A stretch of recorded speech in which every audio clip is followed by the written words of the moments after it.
今日呢條片主要講下，到底未成年子女喺申請永居完成之後幾耐先可以申請英國公民呢？咁係5+1定係5+0啊？有冇酌情權啊？有冇良好品格要求？英國出世同唔係英國出世個分別係乜嘢呢？今日都同大家簡單解釋一下啦。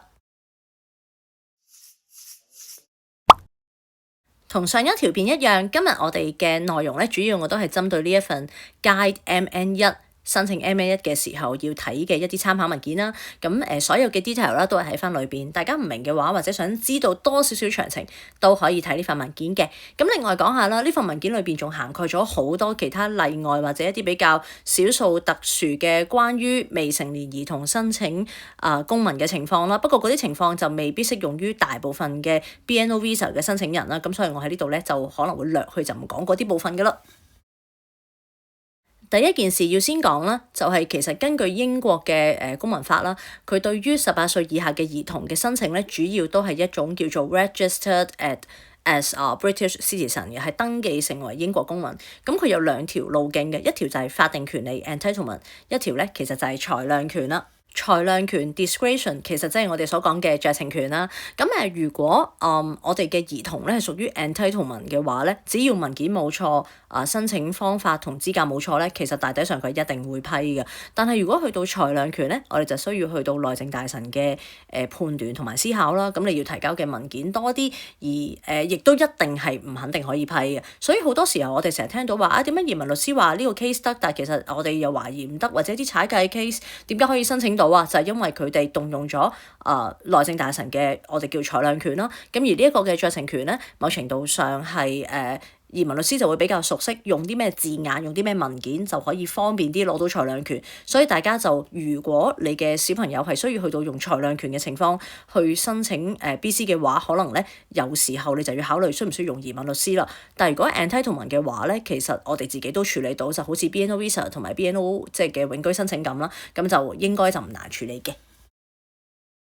我哋一步一步嚟啊！首先講下18減未成年子女申請入籍嘅流程同埋填表上面有咩分別啦。18減嘅未成年子女啦，佢哋係屬於 register 啦，咁佢哋係用 Form MN1 嘅。未成年子女申請 Form MN1 嘅時候，首先遞交申請啦，跟住45日之內進行生物認證，然後喺6個月內嘅期間，你就會收到結果啦。收到結果嘅嗰一刻咧，其實佢已經自動成為英國公民，跟住你就可以直接用嗰個批核結果去申請護照啦。你會收到證書啦，用證書申請護照。不過我哋可以留意咧，如果佢喺申請期間係即係未滿18歲咧，佢就會自動成為英國公民啦。收到批核結果嘅時候，但係如果佢係申請期間已經即係跨越咗18歲，即係佢18歲之前申請，然後喺佢批出嘅時候係過咗18歲咧，咁其實佢都係同大人一樣要出席宣誓儀式嘅。仔細嘅影片咧，大家可以睇我之前嗰條片啦，就將個流程咧講得好清楚，亦都可以讓大家比較明白當中嘅一啲要訣同埋細節嘅啦。咁未成年子女佢哋喺申請 BC 嘅時候，有邊幾種唔同嘅類別咧？首先提翻大家一個基本概念啦，就係你嗰個子女咧一定要係未成年啦，即係未滿18歲喺英國嘅法律裏邊。咁另外咧，如果兒童已經年滿10歲以上，就需要有良好品格嘅要求啊。咁呢一點咧就大家可以留意，就唔係所有未成年子女咧都唔需要良好品格嘅。大體上呢一啲未成年子女啦，可以分成 UK 出世同埋唔係 UK 出世，而當中亦都有分喺個小朋友出世嘅嗰一刻啊，父母係咪已經係英國公民或者係擁有居留身份等等等等啦。咁呢幾樣嘢咧都係決定咗佢子女嘅申請類別嘅。當日用 BNO Visa 申請過嚟英國進行定居同埋入籍5+1呢條路線嘅英國香港人啦，大部分咧都係屬於父母未有 ILBC 嘅呢條隊伍，咁都唔使申請 visa 啦。所以我哋可以想象下，我哋嘅子女咧大概上就係屬於呢個 category 噶啦。我哋成日講5+1，咁大人就一定係啦。咁細路仔係咪一定係咧？坊間好多傳言話細路仔係唔一定需要5+1嘅喎，5+0啦，3+0啦。咁到底係有咩分別咧？我哋又講下啦。到底佢哋係5+0、5+1定係3+0啊？咁樣啦，都係牽涉到佢哋嘅類別嘅。佢係咪喺 UK 出世？佢嘅父母喺佢出世嘅時候係咪擁有一啲合資格嘅身份咁咯？搞清楚自己仔女嘅類別啦，你就知道你係用乜嘢條件申請㗎啦。英國公民身份涉及兩個好重要嘅概念，一個就係 descent 世襲，一個就係 otherwise 但 by descent 非透過世襲啦。咁呢兩種嘅情況咧，都牽涉到我哋嗰個子女嘅公民身份啦。咁我哋都可以解釋一下，因為同後面嘅一啲申請條件引申出嚟，佢哋嘅公民資格都有少少分別嘅。如果子女係透過世襲取得佢哋嘅公民身份，佢哋係唔可以咁輕易將嗰個身份傳承俾佢哋英國嘅境外出生子女。唔係唔得，不過唔係自動咯。如果我哋嘅子女係非透過世襲取得呢種方式啦，otherwise than by descent 呢個方式去取得佢嘅公民身份咧，佢係可以將佢嘅公民身份帶俾佢嘅下一代㗎。我哋可以簡單啲理解啦，透過世襲取得即係因為父母嘅緣故，所以我獲得公民身份啦。但係非世襲咧就即係我自己賺翻嚟。例如我哋 BNO Visa 係自己嚟到呢一度等5年，跟住合資格，跟住又要考 Life into UK， 又要考英文，咁樣最後咧用我哋嘅方法賺到翻嚟，我用個賺字啦嚇，即係唔係好準確，不過用個賺字先啦。咁呢一種咧就叫做非世襲，咁我哋搞清楚呢個概念先。先講英國出生嘅時候，父母合資格嘅情況啦。如果係英國出生嘅小朋友，佢哋出生嘅時候，父母已經其中一方得㗎啦，係英國公民或者已經擁有定居身份，即係 ILR 咯。又或者佢哋係英國嘅武裝部隊成員，咁咧其實佢嘅子女咧都可以自動成為英國公民，佢可以直接申請護照，乜嘢手續都唔使做㗎啦。即係話，如果我哋有香港人啦，已經透過 BNO Visa 成功喺英國定居，只係需要定居已經可以，其中一方都可以㗎啦。佢之後生嘅小朋友直接就係英國公民，仲要係非世襲，即係話咧係佢可以直接申請護照，亦都可以將來將佢嘅戶籍帶俾佢嘅下一代㗎。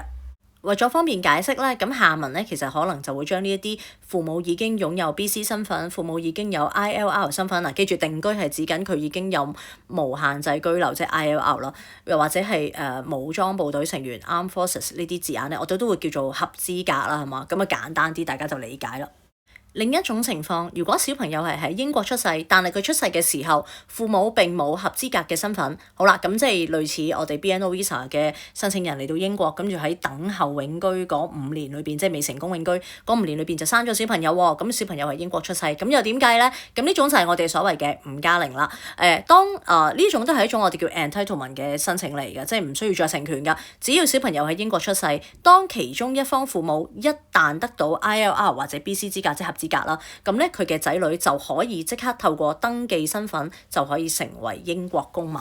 不過文件都講得好清楚，如果假設啦父母雙方佢喺英國生咗小朋友，但係佢又唔係永居，又唔係 BC， 或者未來都唔打算咁樣申請嘅話，個仔女仲有冇機會可以攞到英國公民身份咧？咁呢個咧就需要用到內政大臣嘅裁量權啦。咁去到裁量權就可能需要好多文件去證明個小朋友同英國嘅聯繫啊，等等等等啦。咁嗰啲就唔係我哋呢度處理嘅範圍咯。咁總之一句講晒啦，喺英國出世嘅小朋友咧，佢有地理優勢，無論點都好，佢申請護照或者申請英國公民身份都係容易啲嘅。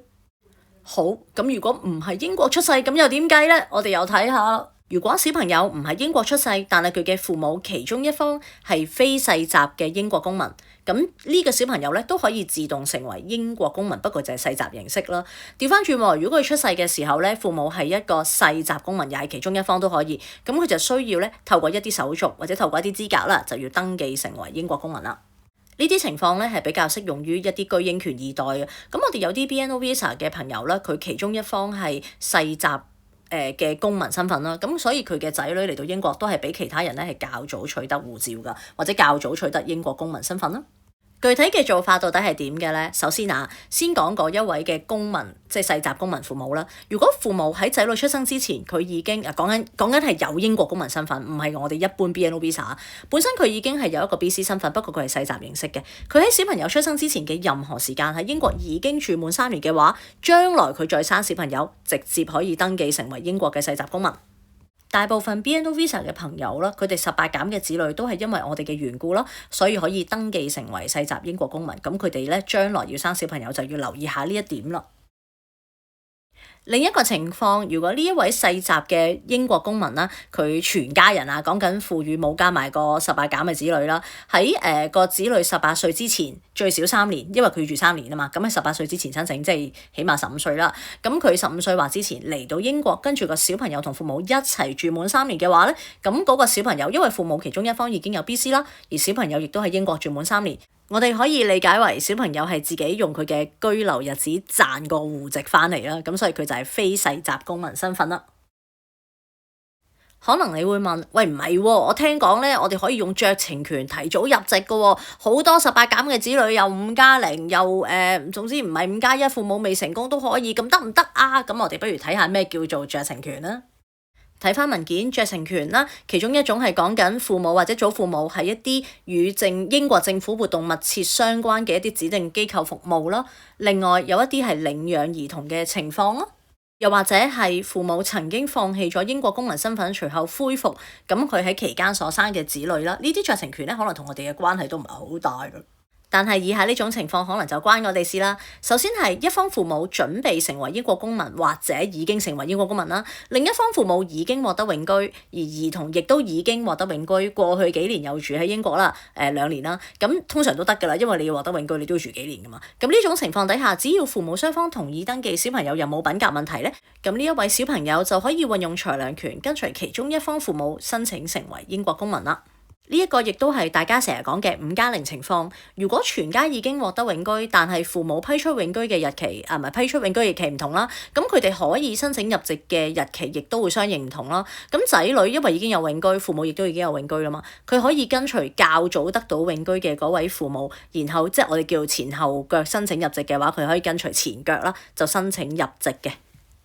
當然都係一再強調話，呢一個係裁量權，即係話係內政大臣嘅酌情權啦。你要交嘅文件可能相對比較多，亦都唔係100%肯定一定批得出㗎。另一種情況，如果小朋友已經喺英國完成咗佢嘅5+1 5年嘅合法居住期，申請到永居之後超過1年啦，而佢嘅父母亦都同時已經獲得咗永居身份，咁但係佢哋冇諗住入籍喎，一路都唔諗住入籍喎，但係只要小朋友已經住滿咗5+1，父母雙方同意登記，小朋友冇品格問題，佢亦都可以咧係獨立申請入籍嘅，不過大前提係全家都一定要有永居身份啦。所以我哋可以總結一下，如果